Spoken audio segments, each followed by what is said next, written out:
way that honors ourselves, the people that we're with, our community, and we always have a responsibility and accountability piece. So today, we are going to connect in a way that may make you feel uncomfortable. So if you are willing, find a partner. It's really easy, I promise. If you're willing, just find a partner, or you can just have the person that's right next to you, and then face the person.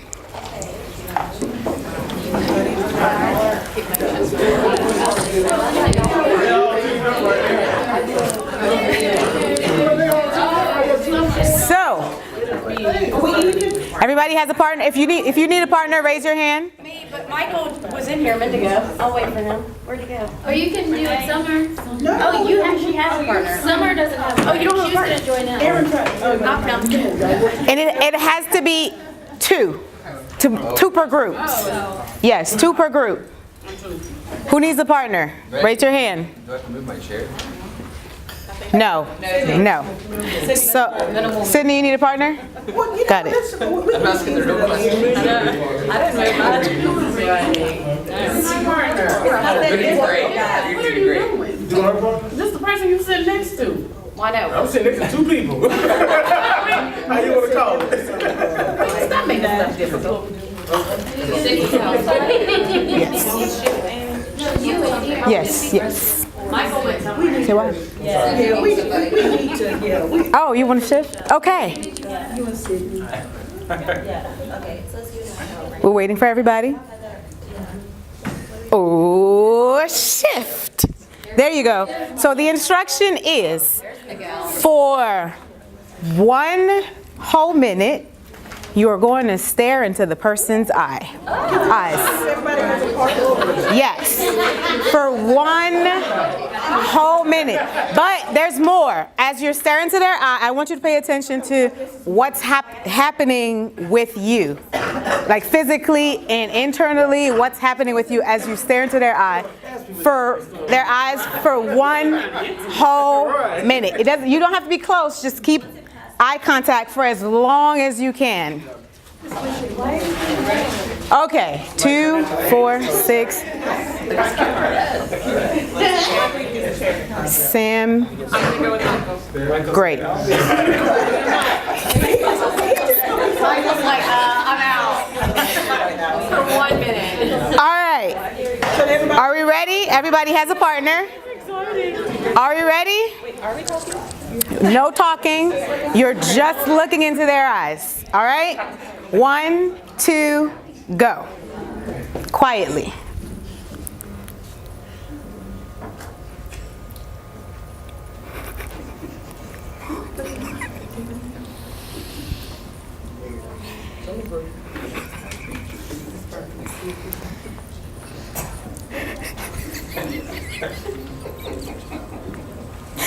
Oh gosh. You guys are halfway there.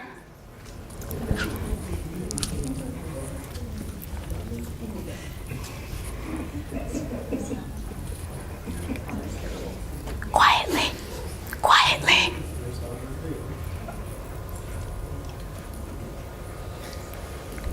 10 seconds.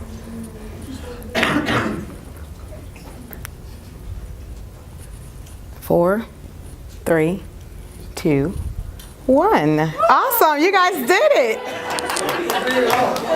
All right, let's talk about that experience a little bit. Let's talk about that a little bit. Who wants to share? How was that for you? Like what's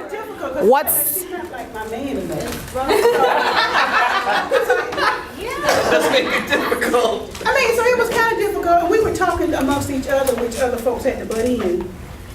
Ricky and Mia. But anyway, First of all, she said, yes. So the reason why you have to be quiet when you're talking, it takes away from the eye contact. So it makes you feel better.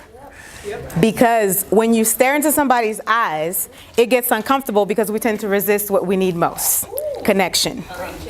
Yes. So that's why I asked you to be quiet, because when you started talking, it distracts you from what you're feeling when you're making eye contact. And eye contact, holding eye contact with somebody is one of the easiest way to bond and connect with them. The second one is using their names. Cool. Now we've connected. Anybody else want to share? She looked at Blake and said, Blake. Y'all are connected. All right. Yes.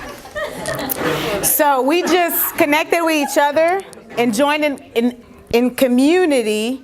Now we're going to honor ourselves. So because that kind of disturbed us a little bit on the inside, we're going to take 3 deep breaths so we can come center ourselves again.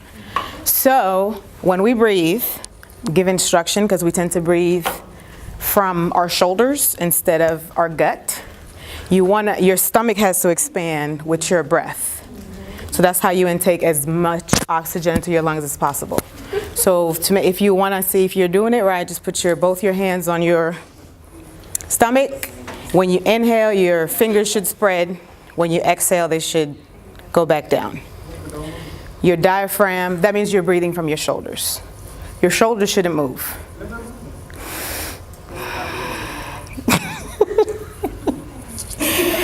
So we're going to take 3 deep breaths because we have the survival, emotional, executive states. Each breath brings us higher into our brain states. So we're going to take 1.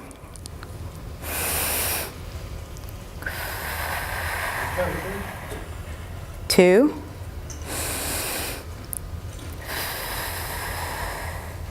And last one.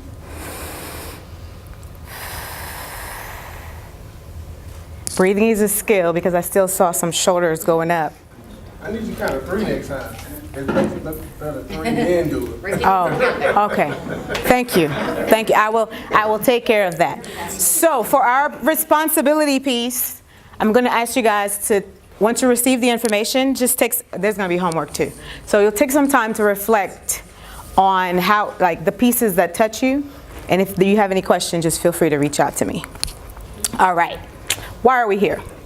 So early on in my career, I realized that I was really passionate about kids, but if I wanted kids to succeed, I had to work with adults because they're the one driving the success for the kids. So in that, I realized I had to build adult capacity in order to improve child outcome. And that's how I ended up which leads us right into the cycle of socialization. So we're born, and then we learn from our interactions with caregivers, adults, teachers, and other forms of authorities. And then whatever we learn is reinforced by social institutions in our culture. And then we teach our young. And then the cycle continues. And when I started my journey with conscious discipline, I never imagined it would take me here. But what it's done for me, it has shifted my life philosophy. And I realized in shifting my life philosophy, my approach to pretty much everything shifted as well. And because my approach shifted, I'm hoping to pretty much pass on the wisdom. Hopefully I can take you guys with me, which will influence our policies, which then informs our program and our services, which then informs our professional practice, and the cycle goes on as we continue to support children. So what's conscious discipline? Conscious discipline is a social emotional practice. And the reason why it's a practice is because we're human. Every day we wake up, we try to do better than we did yesterday. So it's a practice that promotes self-regulation. And the psychological definition of self-regulation is a system of conscious personal management that involves the process of guiding one's thoughts, behaviors, and feelings to reach goals. So it sounds complicated, but it's really just a simple way of saying, I am in control of me, regardless of the situation. We don't always believe it until, and that's why I think a lot of times we have to tell people that they have these choices, because until you're aware that you have a choice, it may not necessarily be a choice to you. So, traditional model of discipline. Rules govern behavior. And the reason why that's not true is a lot of people know that they can't kill people, but they do it anyway. A lot of people know that they shouldn't steal, because it's a rule, you shouldn't steal, but they do it anyway. So if rules really did govern behavior, then people wouldn't be in jail. What conscious discipline says is that it's relationship that governs behaviors. So if I ask Renee to do something for me, she's more likely to do it if we are in a relationship with each other. I won't pick up a gun and go shoot up a school if I feel connected to my school, if I feel cared for at that school. So the relationship you have with people is what governs the how they behave. The next one is, I can make you change. And the example I always use is, if you can't make a toddler eat their peas, you most certainly can't make an adult do anything. So the only person you can make change is yourself. You can influence change in others by the way that you behave, but you cannot make anybody change. It's futile. The next traditional point is that conflict is bad. It disrupts the system, avoid it at all costs. But conscious discipline says that in conflict is an opportunity to learn and to teach. With the traditional model is that I'm going to scare you enough until you do what I tell you to do. I'm just going to wait until you're not looking, and I'm going to do it anyway. And then what conscious discipline says is that love is the strongest motivator. And I think the example I used was the Amber Alerts.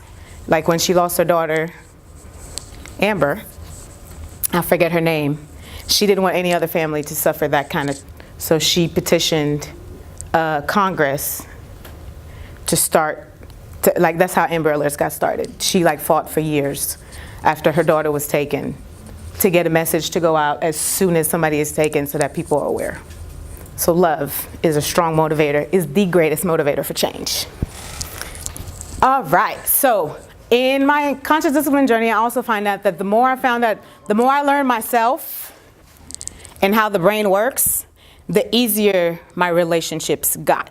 And I say easier is kind of the wrong word. Relationships don't get easy, you just get more willing at working on them. And the more you understand people and how the brain works, the more successful you are at reaching your potential and living your best life. So where do we start? Back in the day, they used to think that we were born blank slates and you just got filled up with information. And with epigenetics, what we're finding out is most of epigenetics is the study of changes in organisms that's caused by modification of gene expression rather than the alteration of the genetic code. So in your genetic coding, there's the genes that are for your eyes, your fingers, your nose, but a majority of your gene isn't coded for anything. Some of it you inherit from your parents because of their experiences, and that's passed on to you, but the way that your non-coded DNA is expressed, your environment directly impacts how that's expressed. So we're finding out that there's a whole lot of things already present that is primed and ready for your environment to pretty much influence you.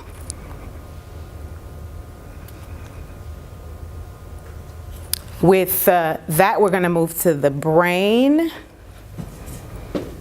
And before we look at the video for the brain, I want to say that your brain's primary function is survival. And for the next 3 sessions, we're going to talk about survival, emotional, and executive state. But sometimes you'll look at somebody and say, why are you doing this? You may not understand what they have to do for their own survival. It may seem crazy to you, but their brain's primary function is to keep them safe. So they're doing it because they need to feel safe in that moment, whether or not it makes sense to you. Go ahead.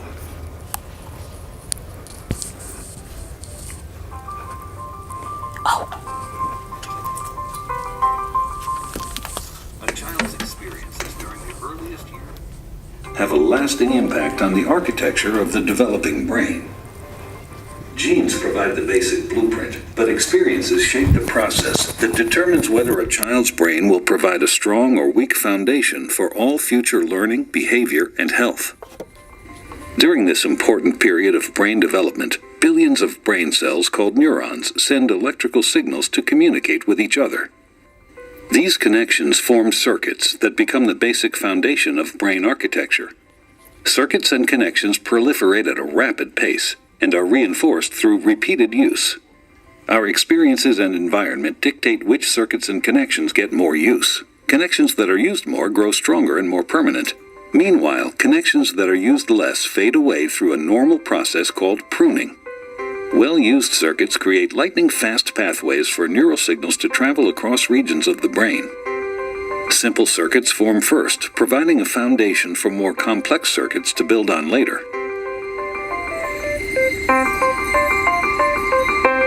Through this process, neurons form strong circuits and connections for emotions, motor skills, behavioral control, logic, language, and memory during the early critical period of development.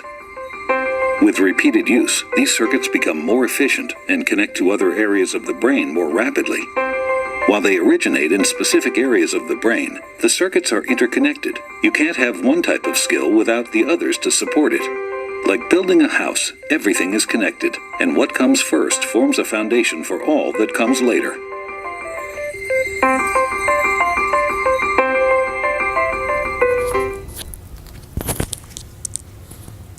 Any thoughts?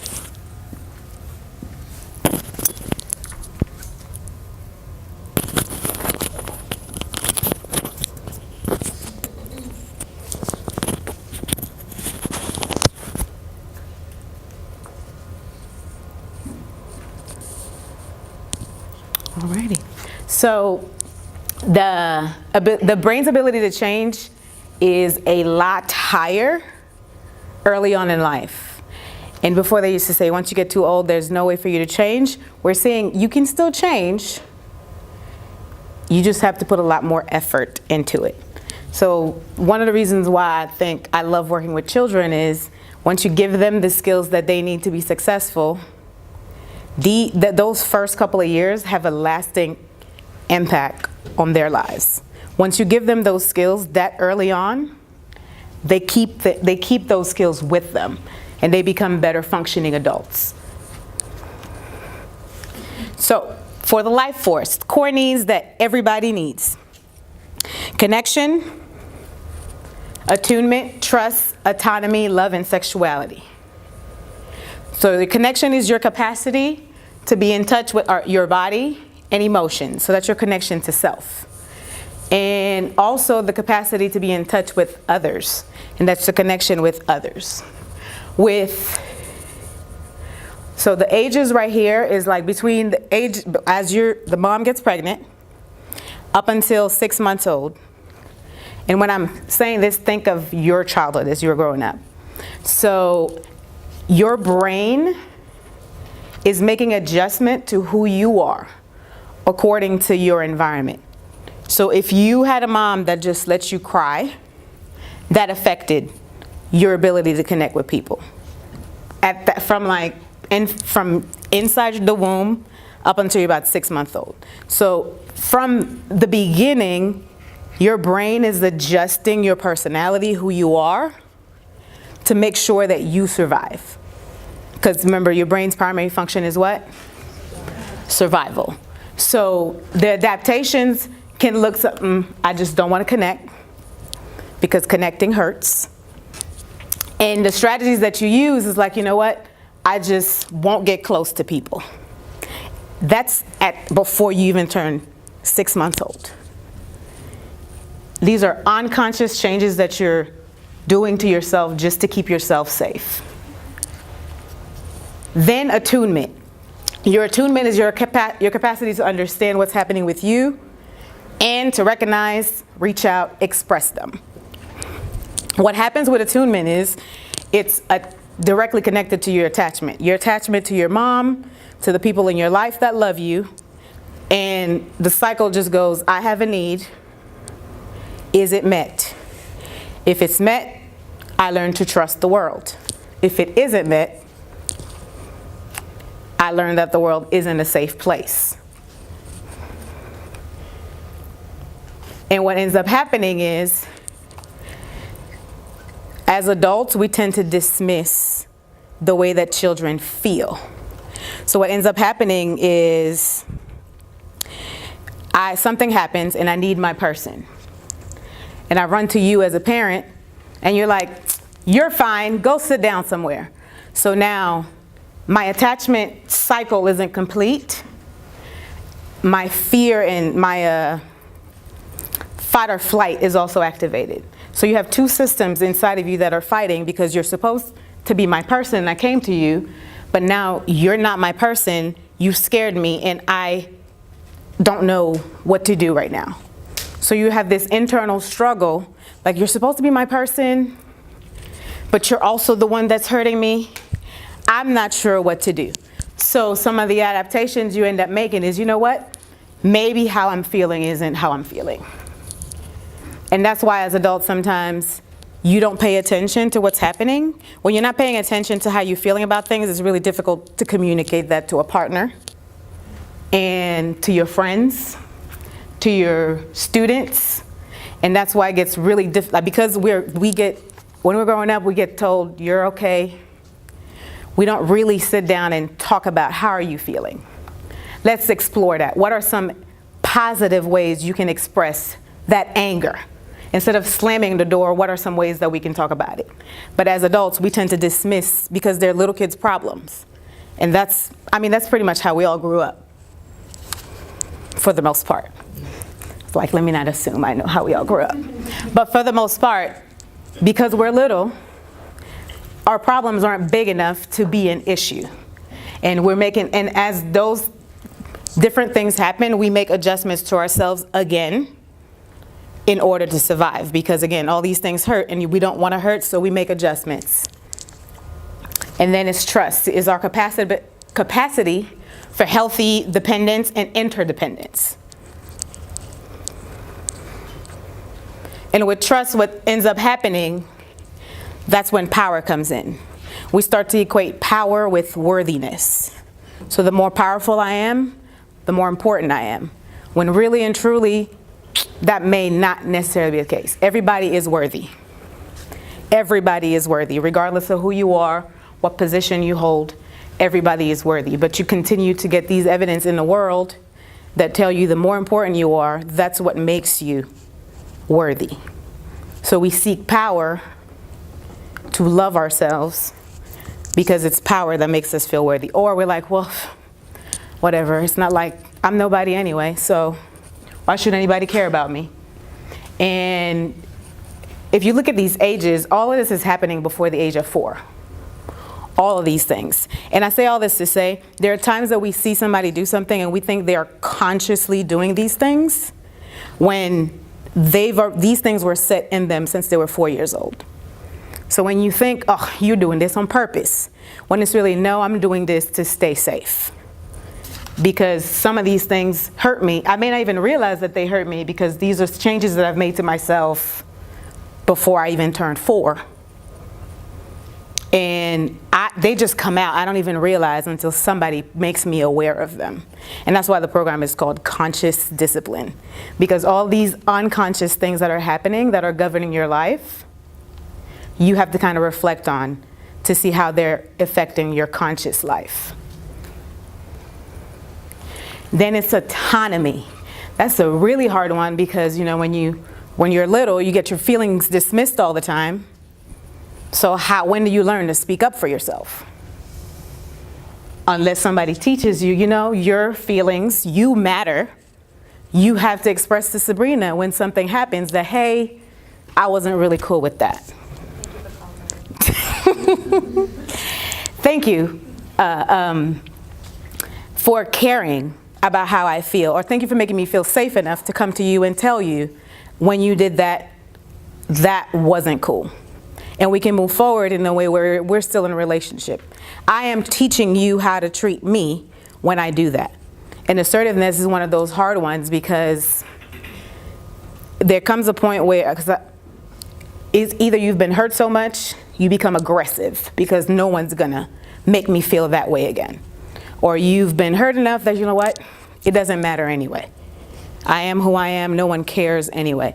And you tend to go to the other, to either one of those extremes. There's also passive aggressive, which is also an extreme if you think about it, because I'm assuming you know something that I have never told you. So now I'm passively telling you, whatever. And I've never even communicated to you what's going on, because now I'm expecting you to be psychic and read my mind and know exactly what's going on, because you should know me by now. Even though I've never told you, you should know that by now. And then when you say these things out loud, it sounds absurd, but we do them regularly. And for the adjustment that we make is either I'm like, you know what, I can't be myself. So that's more of the identity piece. It's like, I'm going to hold on to who I am to me, because rejections happen and I don't want to be rejected. I don't want Renee to laugh at me. I don't want them to think I'm stupid. So I'm just going to sit here and I'm going to just stay quiet. And for love and sexuality is your capacity to live with an open heart and be vulnerable, and also your ability to integrate a loving relationship with a vital sexuality. So between 0 and 5, you have about 90% of your brain volume is formed. Between 0 to 5, 90% of the volume is there. And then after 6, there's a lot of brain activity happening between 0 and 5. And that's why I went to visit a friend of mine in Houston, and him and his wife told me, you spend more time talking to our 10-month-old son than you do to us. He can't even speak. I'm like, on the contrary. We have been, why do you think I spent so much time with him? We have been having a ball. He doesn't speak with words, but you have to pay attention. He is speaking, he is communicating at all times. That's why we're sitting here. And they're like, oh, he's playing ball with you for real. Yeah, because I took the time to say, hey, I'm going to push it to you. Then you push it back to me, and I'll take his hand and we'll do it. Kids can learn so much in that first 5 years of life if we take the time to teach it to them. And I give the other example too. What are the 3 words that a baby learns to say? Mama, dada, no. Why? So we forget that when they start to like babble, the first thing we do is like, ooh, say mama. Mama, say it, mama. You're teaching them the word. You don't realize that you're doing it, but you're teaching it to them. And that's why, and I had another mom's like, oh, this makes sense. My little girl used to say stink all the time. And I was like, it's because every time I changed her diaper, I would say, ooh, stink. And then she started saying stink. And we don't realize how much they're paying attention to us, and they're picking up so much. So if we explicitly teach them things, they will learn so much in that first 5 years of life. And we already see, like, the brain is already so intelligent at that age, where it's making adjustment that's needed for you to survive, all before you're 4. So with the brain, the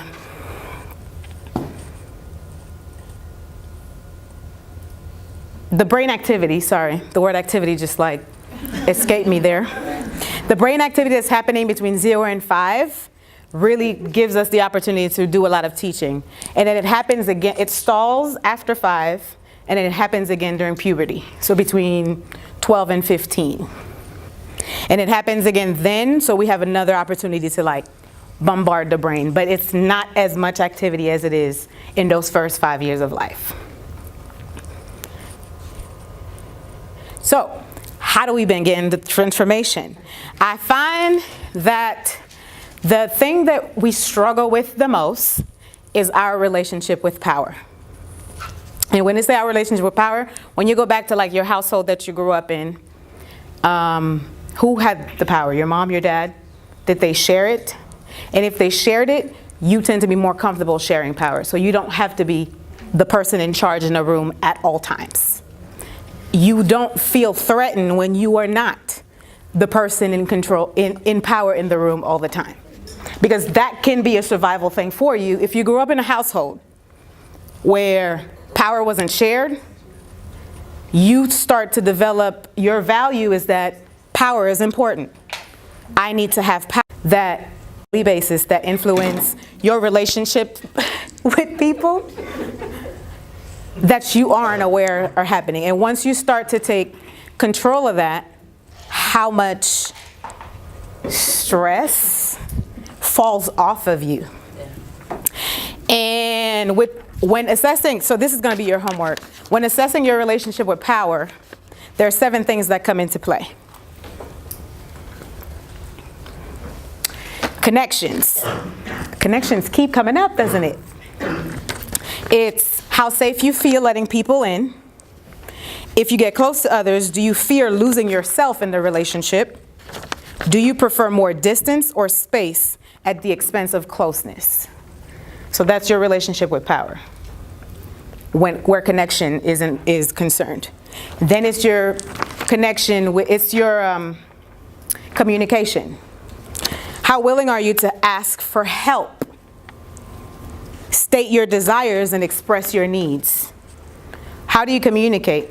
Passively, aggressively, assertively, or passive-aggressively? Problem solving. What set of problem-solving skills do you possess, if you have any? Can you hear both sides of an issue and then negotiate? Do you prefer to deny the problem in hopes it will go away? Or do you tend to blame others and attempt to right everything at all costs? Can you open your mind and brainstorm? Or do you hear attacks and judgment instead of solutions? Do you tend to focus on the problem, who's at fault, instead of finding solutions? Feelings. Can you express your feelings? Do you distract yourself from them by eating, shopping, drinking, or through other addictions?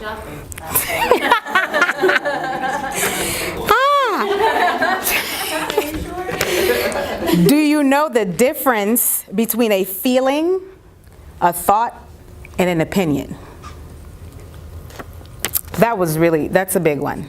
And I mean, it probably is not a big one for you, but it's a big one for me. Because I think a lot of times when you're in discussion with people, you have a different idea. The reason they take it personal is because they're confusing the opinion you have with you attacking them as a person. And that happens a lot. And I just see it a lot. And that kind of pulls me back. And I'm like, okay, let's see. I may be coming on a little too strong. And that's like when you start to practice conscious discipline, your social emotional intelligence, your emotional intelligence goes way up, where you can start to read people and you can start to read yourself and pull back when need be, because you're always looking for a solution. Like in every situation, once I see that I've triggered Sam, I pull back because Sam feels threatened. And at this point, what Sam needs is safety. The second she feels threatened, it doesn't matter what you have to say in that moment. You have to pull back and make her feel safe again. And only then can the conversation continue. So with the difference between a thought, opinion, and feeling, that's one that was really big for me. Do you know the difference between judgments and feelings? I feel frustrated with airport procedure. That's a feeling. What has this country come to? That's a judgment. That was not on purpose. This book was written a long time ago.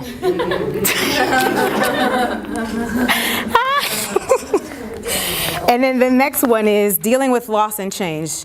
Do you allow yourself to grieve, or do you attempt to get busy and move on? That's me. That's me. Yeah, I get busy. Do you acknowledge your losses, or do you tend to minimize or maximize them? Do you get stuck in grief, obsessing on how things should have been? That's a big one. The power of acceptance is a really big one. And what I tell the teachers a lot of times is, you're not a time traveler. You're focusing on what happened. Unless you can travel back in time and change it, you're wasting a lot of energy. I don't say it to them in that way because They don't feel safe. They're trying to be heard. So the language looks a little different because you pick up on what state they're in. When you pick up survival, emotional, executive state, once you pick up the state they're in, your language changes with every state because you're trying to get them to a place where you can reach a solution. And then your values. Do you reflect upon your values or blindly accept the values of others as your own? And that includes your parents. Do you live by your values or are they words? Just words that you say to people. And then autonomy. Are you the boss of you or do you tend to give your power away to others in hopes of pleasing them? That's a big one. Yeah, that's a big one. These sound like good lines for like when you're in an argument. No. That was like, I hate that. Yeah. That I want to like use So that. I will tell you, I do not suggest and that's what I will say. All jokes aside, the intention behind your words matters. So if you're just saying it because I'm like, yeah, I'm more socially inept than you are, socially and emotionally inept than you are. So are you doing this because are you the boss of you right now? Are you? Huh? Yeah. Are you living to your potential? Are you? Are they just words? Yeah. At that point, the intention is for you to be right. It isn't to come up to a solution. So if you are trying to teach, learn, or find a solution, yes, then feel free. But it's not something that you just throw at somebody overnight. I will tell you, from when I first started practicing, yes. And that's really true, because sometimes it's just a, you know what? I'm sorry. He said both. Oh, okay. I thought you said both. I thought you said both. And I was like, okay.